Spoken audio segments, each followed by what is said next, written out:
Mysuru KSIC ಏನು ಇದಕ್ಕೆ ಸಂಬಂಧಪಟ್ಟಂಗೆ ಕಳೆದ 3 ವರ್ಷದ ಲಾಭದ ಬಗ್ಗೆ ಮೊದಲನೇ ಪ್ರಶ್ನೆ ಕೇಳಿದ್ರೆ, ಎರಡನೇದು ಕೆಎಸ್ಐಸಿಯಲ್ಲಿ ತಯಾರಾಗುವಂತ ಸೀರೆ ಬಹಳ ಡಿಮ್ಯಾಂಡ್ ಇದೆ ಅಧ್ಯಕ್ಷರ. ಇವತ್ತು ಎಷ್ಟರ ಮಟ್ಟಿಗೆ ಡಿಮ್ಯಾಂಡ್ ಇದೆ ಅಂತ ಹೇಳಿದ್ರೆ, ಮೈಸೂರು ಮತ್ತು ಮೈಸೂರಿನ ಹೊರಗಡೆ ಜನ ಬೆಳಗ್ಗೆ 3 ಗಂಟೆಗೆ ಬಂದು ಕೆಎಸ್ಐಸಿ ಬಾಗಿಲಲ್ಲಿ ನಿಂತ್ಕೊಂಡು ಟೋಕನ್ಗೆ ಕಾಯ್ತಾ ಇರುವಂತ ಪರಿಸ್ಥಿತಿ ಬಂದಿದೆ ಅಧ್ಯಕ್ಷರ. ಬೆಳಗ್ಗೆ 3 ಗಂಟೆಯಿಂದ ಸುಮಾರು 6-6:30ವರೆಗೆ ಒಂದು 500-600 ಜನ ಕ್ಯೂ ನಿಂತ್ಕೋತಾರೆ ಅಧ್ಯಕ್ಷರ. ಇದನ್ನ ತಪ್ಪಿಸ್ಬೇಕು ಅಂದ್ರೆ ಜನಕ್ಕೆ ರೇಷ್ಮೆ ಸೀರೆ ಆ ಮಾರಾಟ ಮಳಿಗೆಯಲ್ಲಿ ಫ್ಯಾಕ್ಟರಿ ಒಳಗೆ ಸಿಗುವ ರೀತಿಯಲ್ಲಿ ವ್ಯವಸ್ಥೆ ಮಾಡಬೇಕು ಅನ್ನೋದು ಇದರ ಕಳಕಳಿ ಅಧ್ಯಕ್ಷರ.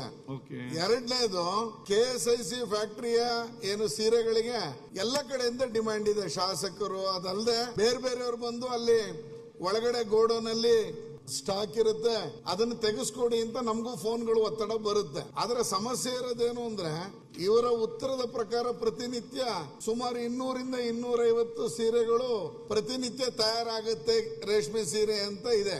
ಇದನ್ನ ಜಾಸ್ತಿ ಮಾಡ್ಲಿಕ್ಕೆ ಜನಕ್ಕೆ ಈಗ ಸೀರೆ ಬೇಕು ಅಂದಾಗ ಹೆಂಗಿದ್ರು ಇದು ಒಂದು ಪ್ರಾಫಿಟ್ ಉದ್ಯಮ, ಇದನ್ನ ಜಾಸ್ತಿ ಮಾಡ್ಲಿಕ್ಕೆ ಸರ್ಕಾರ ಹೆಚ್ಚಿನ ಬಂಡವಾಳ ಹಾಕಿದ್ರೆ ಏನು ಸೀರೆಗೆ ಡಿಮ್ಯಾಂಡ್ ಇದೆಯೋ ಆ ಡಿಮ್ಯಾಂಡ್ ಅನ್ನು ಫುಲ್ಫಿಲ್ ಮಾಡಕ್ ಆಗತ್ತೆ. ಅದ್ರ ಬಗ್ಗೆ ಸಚಿವರ ಗಮನವನ್ನ ಸೆಳೀತಾ ಇದ್ದೇನೆ ಅಧ್ಯಕ್ಷರೇ. ಅಲ್ಲಿ ಕೆಲಸ ಮಾಡ್ತಾ ಇದಾರಲ್ಲ, 3,000 ರೂಪಾಯಿ ಕೆಲಸ ಮಾಡ್ತಾ ಇದ್ದಾರೆ. ಅವ್ರೇನೋ ಇರ್ಮೆ ಗರಿಮೆ ಅಂದ್ರಲ್ಲ, 3,000 ರೂಪಾಯಿ ಕೆಲಸ ಮಾಡ್ತಾ ಇದಾರೆ. 11 ತಿಂಗಳು 3,000 ಕೆಲಸ ಮಾಡ್ತಾರೆ. ಲೆಕ್ಕ ಹಾಕೊಳ್ಳಿ ಯಾಕೆ ಬದುಕಬೇಕು ಅವರು ಅಂತ. ಆಮೇಲೆ ಅಪಾಯಿಂಟ್ಮೆಂಟ್ ಆದ್ಮೇಲೆ 15,000-16,000 ರೂಪಾಯಿ ಅಪಾಯಿಂಟ್ ಆದ್ಮೇಲೆ ಅವ್ರು ಕನ್ಫರ್ಮ್ ಆದ್ಮೇಲೆ. ಈಗೇನ್ ಮನೆ ಆಳ ಕೆಲಸ ಮಾಡ್ತಾ ಇದಾರೆ ಅಂದ್ರೆ, ನಾನು ಹೇಳ್ತೀನಿ, ಇಷ್ಟಾದ್ಮೇಲೆ ಎಷ್ಟು ಲಾಭ ಮಾಡಿದ್ದಾರೆ ಅಧ್ಯಕ್ಷರೇ? 96 ಕೋಟಿ ಲಾಭ ಮಾಡಿದ್ದಾರೆ ಈ ವರ್ಷ. 96,000 ಲಾಭ ಮಾಡಿದರು. ಕ್ರೋರ್ 96 ಕೋಟಿ ಲಾಭ ಮಾಡಿದ್ದಾರೆ. ಲೆಕ್ಕ ಹಾಕೊಳ್ಳಿ.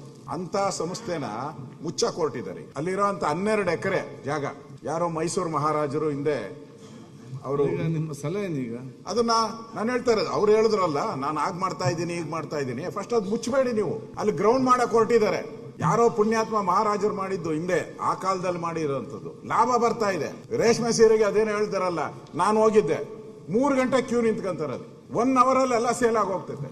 ಅದನ್ನ ಇಂಪ್ರೂವ್ ಮಾಡಬೇಕು, ಅದನ್ನ ಮುಚ್ಚಬೇಕು. ಆ ಜಾಗನೇ ಯಾಕೆ ಈಗ ನೀವು ಪರಬಾರಿ ಮಾಡ್ತಾ ಇದ್ರೆ? ನಿಮ್ಗೆ ಬೇರೆ ಇಲ್ವಾ ಜಾಗ? ತಗೊಳ್ಳಿ ದುಡ್ಡು ಕೊಟ್ಟು.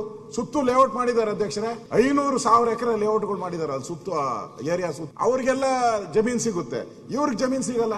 ಅಂದ್ರೆ 96 ಕೋಟಿ ಲಾಭ ಮಾಡಿರೋಂತ ಒಂದು ಸಂಸ್ಥೆಯನ್ನ ಮುಚ್ಚಾಕ ಹೊರಟಿದ್ದಾರೆ. ಅದನ್ನ ಕೂಡಲೇ ರದ್ದು ಮಾಡಬೇಕು ಅಂತ ನಾನು ಆಗ್ರಹ ಮಾಡ್ತಾ ಇದ್ದೀನಿ. ರದ್ದು ಮಾಡ್ಬೇಕು ಕೂಡ. ಇಲ್ಲ ಅಂತ ಹೇಳಿದ್ರೆ ಇದು ಸಂಸ್ಥೆ ಅಂದ್ರೆ ಸರ್ಕಾರಿ ಸಂಸ್ಥೆಗಳು ಲಾಭ ಮಾಡೋದೇ ಕಡಿಮೆ. 90% ಲಾಭ ಮಾಡಲ್ಲ. ಯಾವ್ದೋ ಕೆಲವು ಸೋಪ್ ಫ್ಯಾಕ್ಟ್ರಿ ಈ ತರ ಸಿಲ್ಕ್ ಈ ತರದವ್ರು ಮಾಡ್ತಾರೆ. ಇದ್ರೂ ನೀವು ಮುಣಗ್ಸಕ್ ಹೊರಟ್ರೆ ಏನು ಲಾಭಿ ಇದೆಯಾ? ಬೇರೆ ಲಾಭಿ ಬೇರೆ ಹತ್ರ ನೀವು ದುಡ್ಡು ಬೇರೆ ಸಿಲ್ಕ್ ತಗೊಳಕ, ಚೈನಾ ಇಂದ ಸಿಲ್ಕ್ ತಗೊಳಕ್ಕೆ ಬೇರೆಯವರಿಂದ ಪಾರ್ಟಿ ಬೇರೆ ಪ್ರೈವೇಟ್ ಅವರೆಲ್ಲ ಸಿಲ್ಕ್ ಸಪ್ಲೈ ಮಾಡಕ್ ರೆಡಿ ಇದ್ದಾರೆ. ಇದನ್ನ ಮುಚ್ಚಿಬಿಟ್ರೆ ನಾವು ಸಿಲ್ಕ್ ಸಪ್ಲೈ ಮಾಡೋಣ ಅಂತ ಹೇಳಿ ಅದಕ್ಕೆ ಮುಚ್ಚಬಾರದು. ಅದಕ್ಕೆ ಸೂಕ್ತ ಉತ್ತರ ಕೊಡ್ಬೇಕು ಅಂತ ಆಗ್ರಹ ಮಾಡ್ತೀನಿ.